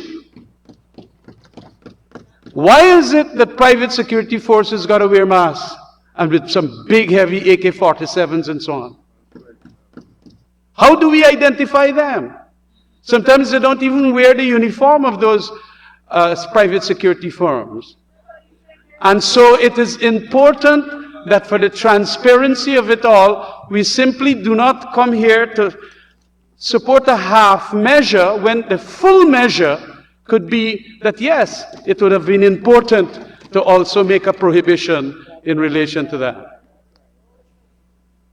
And so this is what sometimes the opposition gets annoyed about. I was here when the local content bill, a whole lot of recommendations for amendments were made by Mr. David Patterson. Not a single one was supported.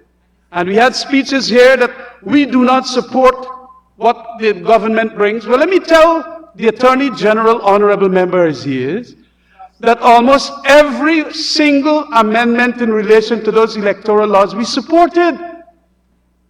But he gave the impression to the members of the public that he was ranting and raving about, that we did not. Please, you did exactly rant and rave. And then you also give an inexactitude that you never support any of those. Everything, I stood up there. And at some point, I said we support it. Maybe you better check the record. Because we too here want electoral laws amendments. Yes. So do not try to bring what is called a chilling effect on opposition remarks as to what and what they should speak on when the valid, legitimate point is being made in relation to a matter that is very much ancillary to what we are trying to get at here, the real criminals. But the security force or the private security force ought to be also prohibited from wearing those masks. Mr. Speaker, I thought I should mention that because it's an important point. Because as we evolve, as we do legislation, a lot of other unforeseen circumstances will come that we will have to be prepared for. And it is in a context like that. There it is on the road. Criminals and aggressors who want to behave righteously, yes, we must condemn them. But then you got private security forces backing up policemen. The police are in their uniform, they get a number, generally could identify them, but you can't identify the private security people. And they go with guns bigger and more plentiful than the police. I thought that it was inappropriate and very much not with the quality that the government is going to take a very commendable comment and critique and treat it as it just did. But in any event, Mr. Speaker, I want to fully support this bill. Thank you very much. Thank you very much, Honorable Member. Honorable Attorney General.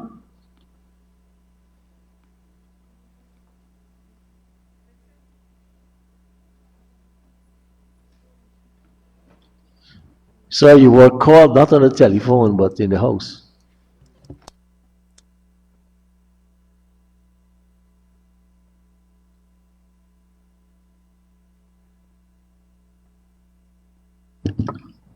Sorry, Mr. Speaker. Mr. Speaker, I rise to bring the debate on this bill to a pleasant closure. And I want to begin by commending first my colleagues on that side. I don't get the opportunity to do so.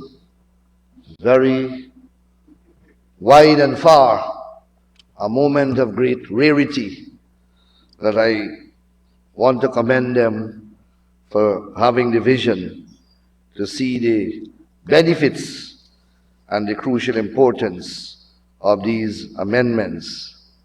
I also want to thank my colleagues on this side of the House who spoke and lent their solid support to the bill. Mr. Speaker, the point made about private security firms wearing masks is one that the bill provides for. First of all, I emphasized in my presentation that the bill does not renders the wearing of masks or any form of facial disguise criminal or criminally aggravating ab initio. In other words, you can wear your masks, you can wear your facial expression, facial apparel, you can wear your disguises. And the same way that you can do that, members of a private security firm can do that. What the bill outlaws is having worn that masks or having worn that facial disguise or that facial face covering apparel, you then proceed to commit